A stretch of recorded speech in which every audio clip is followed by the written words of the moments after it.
AO3 allows its users to use HTML to format their text on the archive. One way you can use HTML is creating footnotes. This is handy for adding references, additional information, or extra commentary without interrupting the flow of the main work. It will link you to the notes, and then you're able to return to where you stopped reading.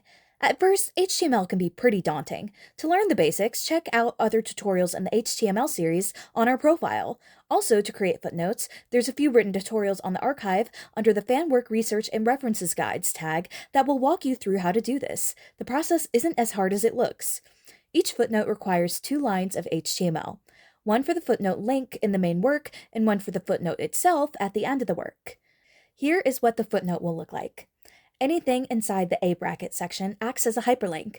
Then the highlighted part with the asterisk is what the reader will see. This can be anything, like footnote 1 or 1-to-1 or click me. The soup bracket puts the text in superscript, putting it above the normal line of text. You can decide whether you want to place a footnote at the bottom of your work or in the author's note.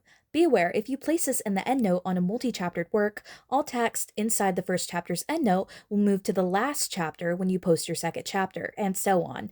This is a known bug on the archive. You can always edit and cut and paste this back to the first chapter later. The footnote will look like this.